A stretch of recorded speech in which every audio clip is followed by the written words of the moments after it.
I got into my husband's car one morning and found something that shattered 40 years of trust in a single heartbeat. A small, glossy tube hidden inside the glove compartment. It wasn't mine. It wasn't something Harold and I had used in years. It was a silent confession of something I hadn't even imagined. I didn't say a word. I just stared at it, that tiny, mocking object gleaming under the weak garage light, before closing the compartment slowly, as if tucking away the proof of my own foolishness. That night, I sat at the kitchen table, the ticking of the wall clock loud enough to feel like it was accusing me of something. The house had grown unbearably quiet over the years, but that night, the silence was cruel, thick, heavy, alive. Harold had just returned from another late meeting. He claimed it was with suppliers, but I could see the exhaustion on his face wasn't from business. His shirt smelled faintly of his usual cologne, but underneath it there was something else. Something sweet, feminine. He tossed his jacket on the chair, loosened his tie like a man shedding guilt, and mumbled, "Long day, June. I'm dead tired." Then he stumbled off to bed, without so much as a kiss goodnight. I followed the sound of his snoring later, standing quietly at the doorway, watching him sleep. For years, that sound had meant peace to me. Tonight, it sounded like mockery. I started cleaning up. His wallet, his phone, his laptop, the empty coffee mug he'd left behind. That's when I saw it. A glow on his phone screen. A new message. My heart started hammering. Harold never used email. He could barely manage his text messages. I leaned closer. The subject line read, "You were amazing tonight, Dad." I froze. My breath caught in my throat. Dad! The word spun in my head loud and wrong. We had one son, Ethan, but this wasn't from him. The sender's name was a jumble of letters, nothing familiar, just a ghost. My hands trembled as I put the phone back exactly as it was. Every movement felt deliberate, cautious, like walking barefoot over broken glass. I sat back down at the table, the same table where we once shared midnight cocoa and talked about our dreams when we were too poor to afford anything but hope. I looked at the man snoring peacefully in the next room, and for the first time in 40 decades, I saw him for what he might really be, a stranger I'd built my life around. I wanted to scream. Instead, I got up and kept cleaning, because that's what I do. I clean the mess, even when it isn't mine. While sorting his laundry, I found something else. A crisp receipt tucked into his pants pocket. A fancy restaurant. 2 meals. One expensive bottle of wine, the same one he'd once bought me on our 10th anniversary, but the location wasn't the same city he'd claimed he was in. He'd told me he was at a business meeting in Dallas. The receipt said Austin. I smiled bitterly. He hated driving to Dallas, but Austin, that's where he'd grown up, where his old memories lived, where it seemed he'd created new ones without me. I took photos of the receipt, the email, everything. I didn't even know why. Maybe I just needed proof that I wasn't losing my mind. But deep down, I already knew. That night, I couldn't sleep. I just stared at the ceiling, the faint moonlight slipping across the room, thinking about all the tiny ways he'd changed in the last few months. New shirts, cologne, sudden late nights. I had ignored them because love teaches you to explain away what hurts. When dawn came, I was already sitting at the table, a cup of cold coffee untouched in front of me. Harold came down, adjusting his tie, acting as if everything was perfectly normal. "Big meeting today," he said, with a half smile that didn't reach his eyes. I nodded, pretending to believe him. "Be careful on the road." He leaned down, brushed my shoulder lightly, a meaningless gesture now, and walked out the door. The door clicked shut, and for the first time in my life, the house felt like an empty shell. I stood there for a long moment, my hand resting on the chair where he'd sat just seconds ago, and then I whispered to no one, "All right, Harold, if there is a secret, I'll find it." I went to the garage, my pulse steady, but my hands shaking. His SUV still smelled faintly of his cologne and that same sweet perfume. I turned on my phone's flashlight and searched every corner: the console, the dashboard, the back seat. When I opened the glove box again, that same tube caught the light. Glossy, damning. I held it between my fingers, feeling the slick surface against my skin. It wasn't new. It had been used. And that's when the truth stopped being a suspicion. It became something real, something I could touch. I stood there in the darkness, staring at that object as if it were breathing, mocking me. My throat tightened, but no tears came. I just placed it back exactly as I found it, wiped my hands raw with a napkin, and whispered to myself, "You'll get your answers, June, no matter what it costs." Then, quietly, I took out my phone, snapped one last photo, and closed the door of the car, sealing in the evidence, sealing in my rage.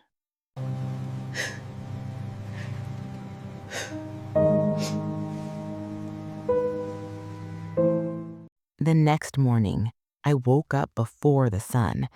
I hadn't slept at all, not even for a moment. The house still smelled faintly of Harold's cologne, that sharp scent that used to mean comfort. Now it just made my stomach twist. I stood in the kitchen, hands trembling as I fried his usual eggs and toast. When he came down, he looked fresh, as if nothing in the world could touch him. He sipped his coffee, glanced at me once, and said, "Don't wait up tonight, June. Might have to stay late again." I smiled, or at least I tried to. "Of course, dear. You work so hard." The words came out smooth, but inside I was screaming. He didn't notice. He never did anymore. He kissed the air beside my cheek, a hollow imitation of affection, and left. The door closed with a soft thud, and the quiet that followed was deafening. I sat down, staring at his untouched toast. My whole life had been built around this routine: the breakfast, the coffee, the goodbye. But now, every sound, every gesture, every silence felt like proof of something rotten underneath. I picked up my phone and scrolled through my contacts. There was one person I hadn't spoken to in years: Mrs. Lewis, my old neighbor from when I first started the bakery. She was the one who helped me in the beginning, the one who always seemed to know things. "Mrs. Lewis?" I said when she answered, my voice trembling just enough to sound human. "Mrs. Lewis, you once mentioned someone, a man who helps people when they suspect their husbands aren't what they seem." She didn't ask questions. She just sighed softly. "June, dear, I was hoping you'd never need him. But yes, I remember. His name's Mr. Clark. Discreet, smart, and not easily fooled. I'll send you his number." A few minutes later, a message appeared on my phone. "Mrs. June, I understand you might need my help. Can we meet around noon? The cafe on Maple Street. Corner table." I sat there staring at the text, my hands cold. I hadn't even said a word, and yet the universe seemed to have already written the next part of my story. At noon, I walked into that cafe, small, quiet, the kind of place where no one remembers faces. The scent of roasted beans filled the air. Normally, I love that smell. Today, it just reminded me of all the mornings Harold had kissed my forehead before heading out to see her. Mr. Clark was already there, mid-40s, modest suit, kind eyes that looked like they'd seen too many secrets. I slid into the chair across from him and handed over a flash drive with trembling fingers. "These are the photos, the email, the receipt. I think my husband's hiding something." "Someone."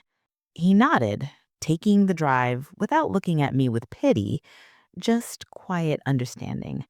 "I'll start tonight, Mrs. June. You'll have answers soon. But remember, truth can be heavy. Are you sure you want to carry it? I gave a faint, humorless smile. I've carried a marriage for 40 years, Mr. Clark. I can handle the truth. That evening, I went back to my bakery, trying to lose myself in the scent of yeast and sugar, the trays of cinnamon rolls, the soft hum of the oven. They used to bring peace. Now they just reminded me how much I had built on lies. At around 9 p.m., my phone vibrated. My heart nearly stopped. It was Mr. Clark. Got something for you. I opened the photo. Harold. My Harold, sitting at a candlelit table across from a woman. I zoomed in, and my world tilted. It was Maya, my daughter-in-law, Ethan's wife. She was laughing, her hand brushing Harold's arm in a way no daughter-in-law should. The soft glow of the restaurant light turned them into a picture of intimacy. Two people who weren't just having dinner, they were sharing a secret. I dropped the phone. It clattered onto the floor. My breath came in shallow bursts. Maya, the same girl I had taught how to bake, how to fold pie crusts, how to make our family's flan recipe. The girl who used to call me Mom with a shy smile. The messages kept coming. He picked her up from her office. They're still together, different restaurant this time, holding hands.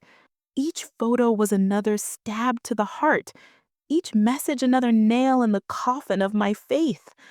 I spent that night sitting at my bakery counter, staring at the dough that refused to rise.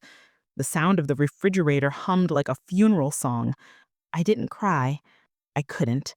My tears had turned into something sharper, a cold, steady fire.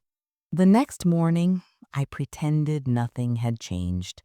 I cooked breakfast, hummed softly, wore the same apron. Harold came down, humming some tune under his breath. He looked happy. That kind of careless happiness only liars have when they think they've gotten away with it. He smiled. "You're in a good mood today, June." "I guess I am," I said, pouring his coffee. He didn't notice that my hand didn't shake anymore. After he left, I called Mr. Clark again. "Follow them wherever they go," I said. My voice had steel now. "I need everything. Dates, photos, times, all of it." He hesitated. "Mrs. June, this might get painful." "Painful?" I laughed softly. I think I passed painful 2 days ago. That afternoon, another message arrived. A photo. A hotel. Harold and Maya stepping out of his car, side by side, dressed like they were going to a wedding, not a crime. His hand on her lower back, her smile wide, confident. I saved every image, every timestamp, every file. I labeled them carefully. Proof. By evening, Mr. Clark sent one more text. "They're inside the hotel, booked a room. I'll keep watching." I sat in the bakery storeroom, surrounded by bags of flour, the smell of sugar thick in the air. I played the video he sent, shaky, distant footage, but enough. Harold leaned close to Maya, whispering something that made her giggle. Then he kissed her hand. A small gesture, but intimate enough to shatter whatever remained of my denial. I turned off the phone and sat still for a long time. The dough on the counter had overrisen, spilling over the edge, like my life. Messy, ruined, beyond saving. When I finally spoke, my voice sounded foreign even to me. I gave him everything, my years, my love, my loyalty. Then softer, almost to myself, and he gave me this. Later that night, while kneading the next batch of dough, I thought about Ethan, my son. He adored his father, trusted Maya completely. How could I tell him? How could I destroy his world with the same truth that had destroyed mine? No, not yet. I needed more than emotion. I needed undeniable proof. The next morning, as I was icing a cake for a regular customer, my phone buzzed again. Mr. Clark had sent new footage. Harold and Maya leaving a law office together, papers in hand, laughing like conspirators. He texted, "They're meeting an attorney. I overheard talk about ownership transfers, something about the bakery." My bakery. The one I had built from scratch when we had nothing but a tiny kitchen and big dreams. So it wasn't just love they were stealing, it was everything.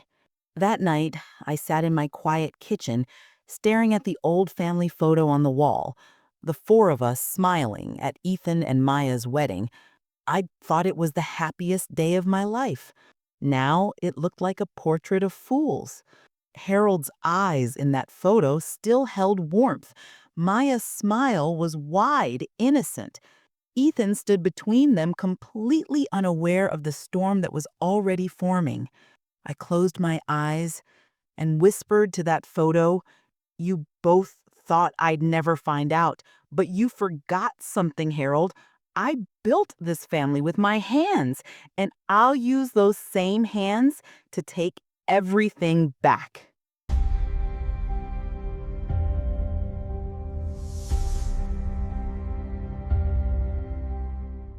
By the third morning, something inside me had changed. The tears had dried up, the shaking had stopped, and what replaced them was silence. Not the kind that breaks you, the kind that focuses you. I stood at the bakery counter, rolling dough between my palms, listening to the steady hum of the ovens. Every movement was slow, deliberate. No one looking at me would have guessed that I was planning something. The phone on the counter buzzed again, another message from Mr. Clark. They're meeting again, same hotel, same room number. I stared at the screen, my face expressionless. Then I replied, "Keep watching. I don't want them to know. Not yet." That night, Harold came home later than usual. His shirt collar was wrinkled, and the smell of cheap perfume followed him like a confession. He walked into the kitchen and smiled faintly.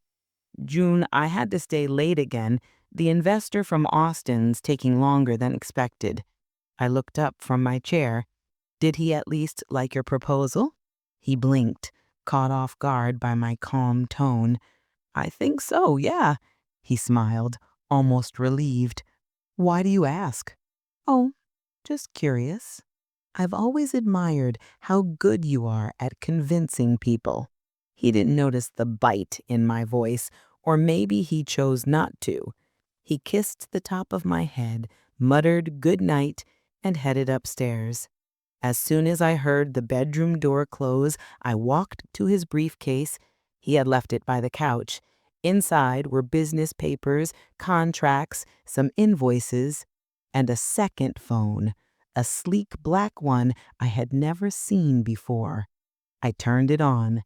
The wallpaper was a picture of Maya's hand with a small heart tattooed near her wrist. I felt my stomach twist, but I didn't cry. I just took a picture of it and put the phone back exactly as I found it. That night, I sat at the kitchen table again, staring at the old family photo on the wall. They looked so proud in that picture.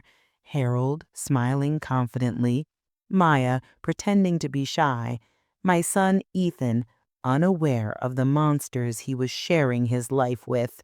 I whispered to their smiling faces, "You both think I'm a fool, but even fools can bite."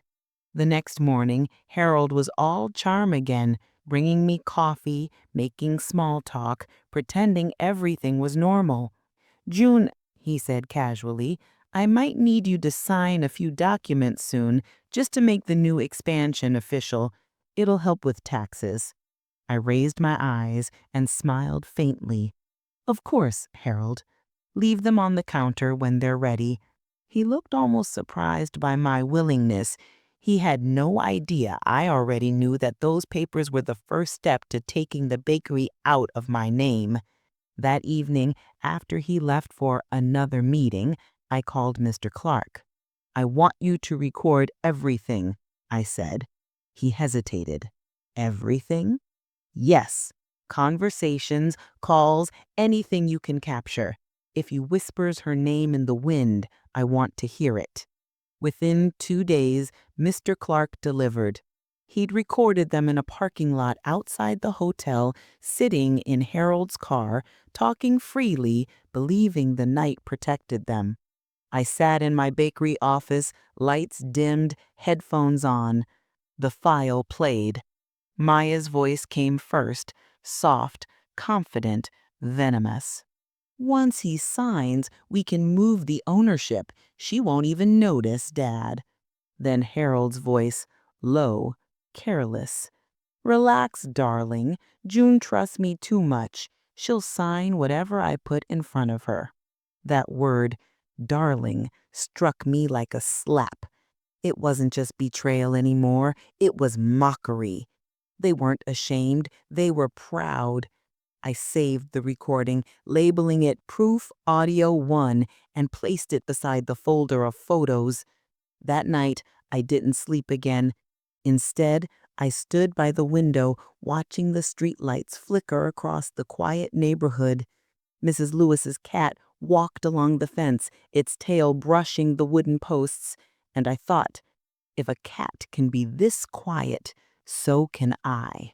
By morning, I had a plan, not just to expose them, but to make them face themselves.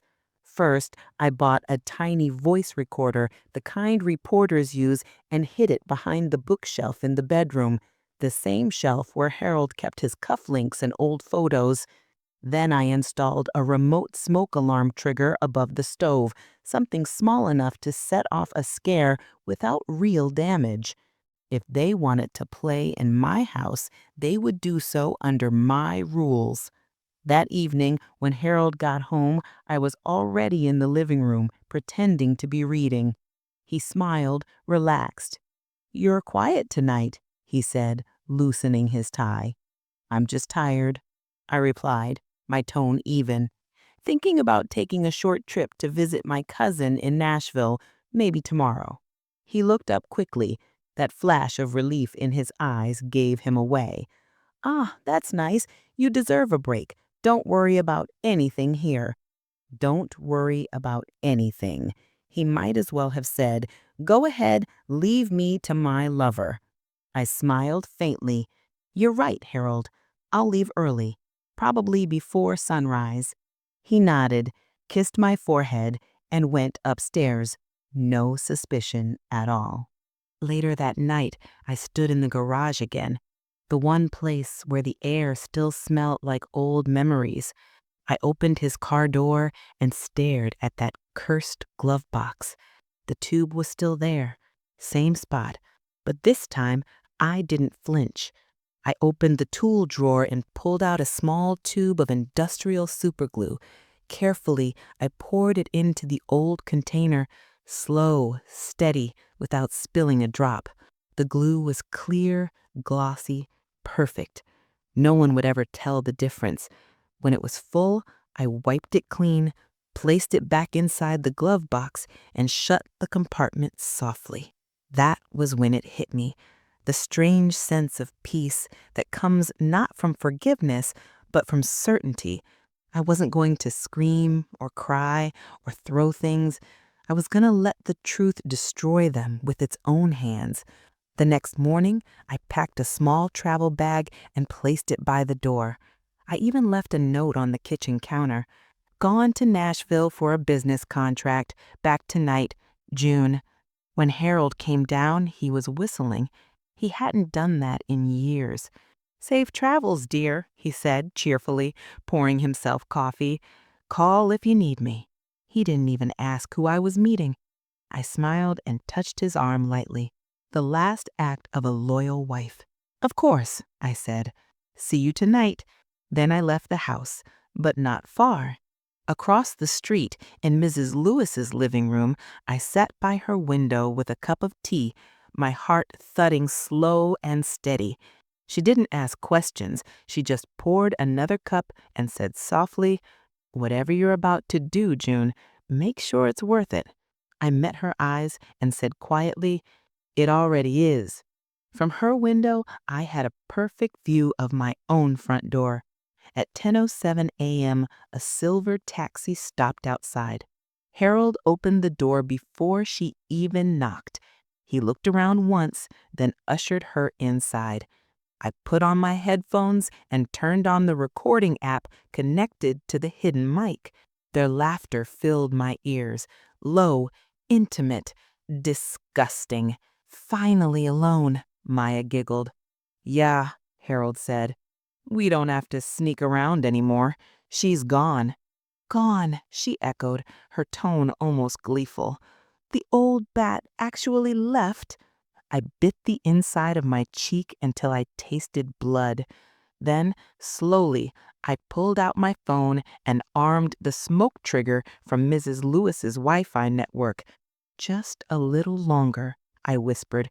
"Just enough time to make them comfortable." Through the headphones, I heard Maya laugh again, followed by the creak of the bed. Then a gasp. "What's this? Harold, I can't—" "Relax," he hissed. "It's fine.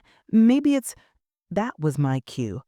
I pulled the cord remotely, and a few seconds later, black smoke poured from the kitchen window of my house. The smell of burning oil drifted faintly down the street. Mrs. Lewis's eyes widened. "June, your house!" I held up my hand. "Wait." From across the street, I could hear the chaos begin, the shouting, the banging, the panic. Then, faintly through the mic, "We're stuck," Maya screamed. "Don't move," Harold shouted back, his voice frantic. "What the hell?" I turned off the app, leaned back in my chair, and whispered to myself, "Let the truth reveal itself."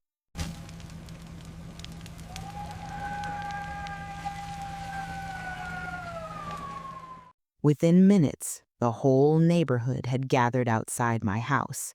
Thick, black smoke rolled from the open kitchen window, curling upward like a signal flare.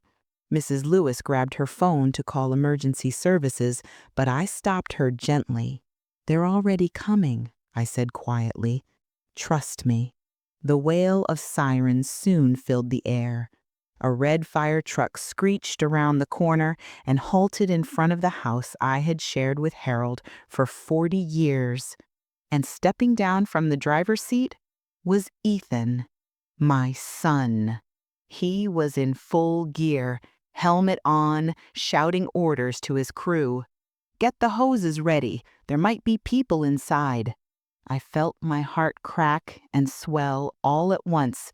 My son, the one who still believed in loyalty, in family, in his father, was about to see the ugliest truth I had kept from him. I wanted to turn away, but I couldn't. Justice, once set in motion, doesn't wait for comfort. The team broke the front door. The sound of splintering wood echoed through the neighborhood. Neighbors gasped. And then I heard it, through the small audio feed still connected to my phone. Maya's shriek, Harold's curse, the panic. "Get off me! It's stuck! Don't move, just, God, it's not coming apart!" Ethan stormed into the house with his crew. Through the open doorway, I saw the chaos inside. The smoke, the confusion, the disbelief spreading across my son's face as he froze at the bedroom threshold. A heavy silence fell over the crowd outside. Then whispers rippled like wildfire. "Is that Harold? Who's the woman?" Someone gasped. "Oh, my lord, that's his daughter-in-law."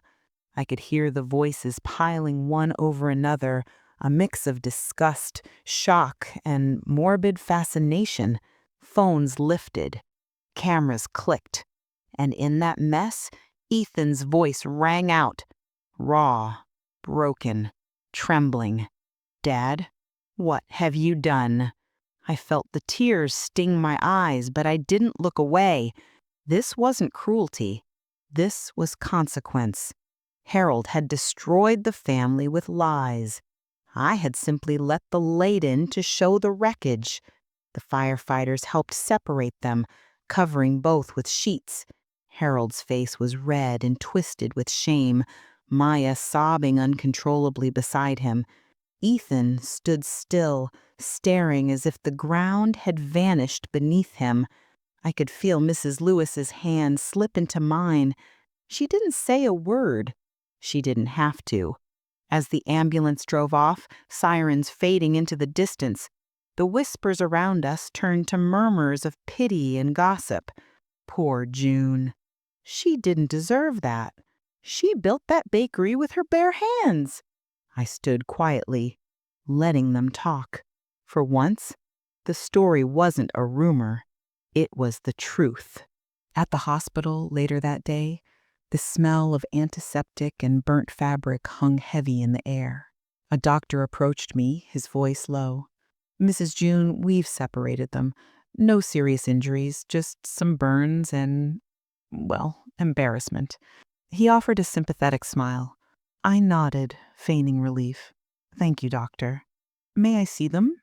When I entered the room, Maya was curled on one bed, face turned away. Harold lay on the other, his eyes fixed on the ceiling. He looked so small, not like the man who once made promises under wedding lights, but like a boy who'd lost his game. He turned his head slightly. "June, I raised a hand. "Don't." I took out an envelope from my purse and placed it on the small rolling table between their beds. Inside were the printed photos, the recorded transcripts, and 2 divorce papers. I looked Harold straight in the eye. "These are your choices. You can sign them now and disappear quietly, or you can let the lawyers tear apart what's left of your dignity in court. Either way, I'm done being the woman you thought wouldn't fight back." He swallowed, his jaw trembling. "Please, June, it wasn't—" "It was," I interrupted softly. "Every word, every lie, every night you thought I was asleep." I turned to Maya. Her mascara streaked down her face, her lips quivering. "I treated you like a daughter," I said, my voice shaking but steady. "I taught you our family's recipes, our values. You burned both." Maya burst into sobs. "Please forgive me. I didn't mean—" "You meant every moment," I whispered. "You just didn't think you'd get caught." Ethan entered the room then, silent and pale. He held a folder, the same one I'd asked him to fetch earlier from the house, containing the proof I'd collected. He placed it beside me, his voice low. "Mom, I saw everything. I heard it all. You were right." He turned toward his father, his tone cracking. "You were supposed to be my hero." And then toward Maya, his wife, his betrayal. "I don't even recognize you." He didn't wait for an answer. He just left. The sound of the door closing was the cleanest, most painful sound I had ever heard. Weeks passed. The bakery reopened after repairs, brighter and busier than ever. The little brass bell above the door chimed constantly, and the air always smelled of sugar and fresh bread. People came not just for pastries. They came for me. "Mrs. June, you're such a strong woman. We all heard what happened. You showed real courage." I'd smile, thank them, and hand over their change. But inside, I knew strength wasn't born from courage. It was born from pain. Ethan moved back home for a while. He helped me knead dough in the mornings and handle deliveries in the afternoons. He didn't talk much about his father or Maya, and I never pushed. Some wounds need silence to heal. One evening, as we closed the bakery, he looked up from the counter and said softly, "You know, Mom, I'm proud of you." I turned off the lights and smiled in the glow of the street lamp outside. "No, son, I'm proud of us. Because sometimes justice doesn't come from fire or fury. Sometimes it comes from a woman who simply had enough and decides to stop forgiving those who never deserved it." Did you feel that, friends? That quiet kind of strength that doesn't shout, doesn't seek revenge with hate, but with truth? If you did, Tell me where you're listening from. And don't forget to subscribe.